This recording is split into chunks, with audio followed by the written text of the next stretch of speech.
Good morning. आज हम लोग क्लास 12 का इंग्लिश का एक पोएम पढ़ेंगे जिस पोएम का नाम है द सोल्जर। एक्चुअली सोल्जर एक सोनेट है जो रूपर्ट ब्रूक के द्वारा लिखा गया। ये सोनेट जो है, सोनेट चूँकि कहते हैं, सोनेट जो 14th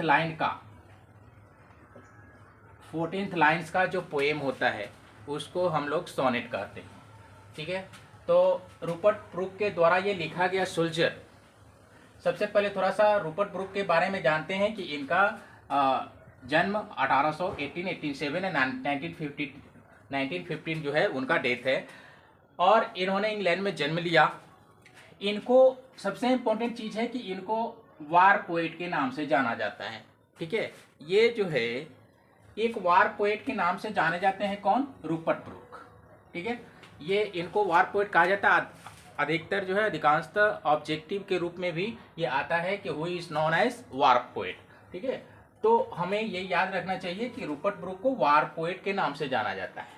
तो ये फर्स्ट वर्ल्ड वार की बात है कि इस फर्स्ट वर्ल्ड वार में एक सैनिक जो है इंग्लैंड की तरफ से लड़ने जाता है।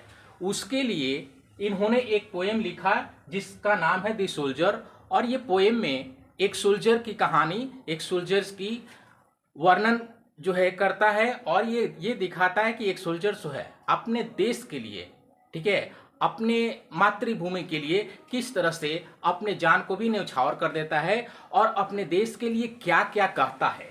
तो सोल्जर जो है लिखा गया रूपर्ट ब्रूक के द्वारा, और रूपर्ट ब्रूक जो है एक पैट्रियट के बारे में, एक देशभक्त के बारे में वर्णन करते हुए ये कहते हैं कि एक देशभक्त अपने देश के लिए क्या क्या कहता है। तो चलिए हम लोग उस पोएम को पढ़ते हैं। कहते हैं रूपर्ट ब्रूक, एक if I should die.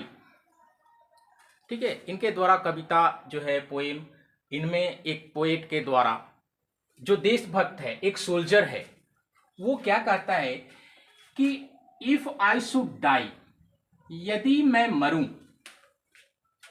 Think only this of मी।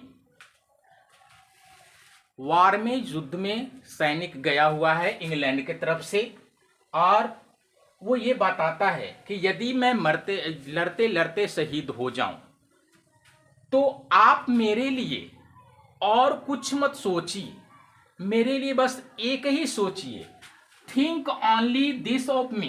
केवल और केवल मेरे बारे में यही सोचिए, दैट कि there is some corner of foreign field that is for ever England. यानी कि यदि मैं मरूं, मैं सोल्जर कहता है कि यदि मैं मरूं तो आप मेरे बारे में यही सोचिए कि जहां मैं मरूं, चाहे जिस कॉर्नर पे, फॉरेन फील्ड जो हमारे विदेशी, जिस क्षेत्र, जो युद्ध क्षेत्र है उस क्षेत्र का जिस कॉर्नर पे मेरी डेथ हो, ठीक है, that is for ever England. वो क्या बन जाए? इंग्लैंड बन जाए। यानी कहने का मतलब कि इंग्लैंड से लड़ने के लिए अदर कंट्री जाता है एक इंग्लैंड का सोल्जर, और वो ये कहता है कि मैं यदि लड़ते लड़ते शहीद हो जाऊं तो मेरे लिए यही सोचना है कि जिस कॉर्नर पे, जिस क्षेत्र पे मैं मरूं, वह क्षेत्र क्या बन जाए? इंग्लैंड बन जाए। कब तक? हमेशा के लिए, फॉर एवर। याद रखिएगा, फॉर एवर का मतलब हमेशा के लिए। यानी जहां मैं मरूं वह क्षेत्र, वह जगह हमेशा के लिए क्या बन जाए? इंग्लैंड बन जाए। देयर शैल बी, और कहते हैं there shall be in that rich earth. मैं जहां मरूंगा, ठीक है, जो धरती होगी वो समृद्ध होगी, ठीक है, रिच होगी, परंतु अ रिचर डस्ट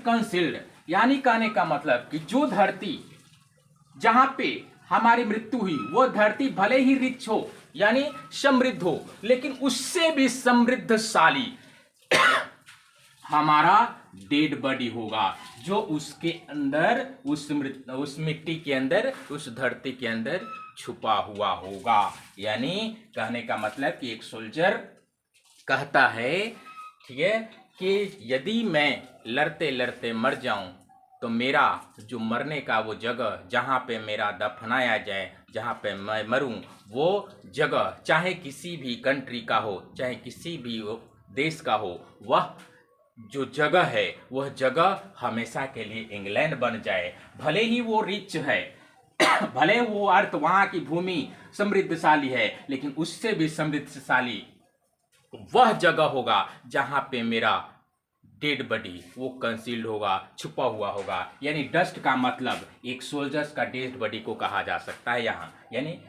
डस्ट जो है एक सोल्जर्स का डेड बॉडी जहाँ पे वो दफनाया गया है, वो छुपाया गया है, उसी जगह को वो कहता है कि उस और अदर जगह की अपेक्षा वो काफी रिच है, काफी समृद्धशाली है।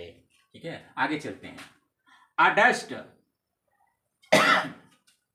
whom England bore, shaped and make aware, gave once her flowers to love and her ways to rule। कौन सा डस्ट, कौन सा बॉडी? वह बॉडी जो देश इंग्लैंड का है और वो मरते मरते अदर कंट्री में दफना दिया गया, शहीद हो गया, वो छुपा दिया गया, वह डस्ट यानी वह डेड बॉडी। यानी सोल्जर्स को बताते हैं कि ये सोल्जर्स का जो बॉडी है, यानी सोल्जर जो है वो कहां से, ए डस्ट हुम इंग्लैंड बोर, वो उसको किसने जन्म दिया? इंग्लैंड की धरती ने जन्म दिया। शेप्ड, वहां पालन पोषण हुआ, यानी एक सोल्जर्स का, इंग्लिश सोल्जर्स का, अंग्रेज सैनिक का पालन पोषण, जन्म इंग्लैंड में हुआ, वो उसका पालन पोषण इंग्लैंड में हुआ। मेक अवेयर, वो अच्छी सचेत बना। ठीक है। Give once flower to love, वो फूलों से प्रेम करना सीखा। हर वेज टू रम, वह धरती यानी इंग्लैंड जो उसको घूमने का रास्ता दिया। A body of England breathing English air, और वो जो बॉडी है आज वो जो गड़ा हुआ है वहां दफनाया गया है, वो बॉडी किसकी हवा को श्वास लेता था? वो अंग्रेज इंग्लिश की हवा को लेता था। यानी वो बॉडी जो है कहाँ का था? इंग्लैंड का था। Washed by the rivers, England के नदियों के द्वारा धुला गया। Blessed by the suns of home, और जो सूर्य के धूपों के द्वारा आकर्षित किया गया।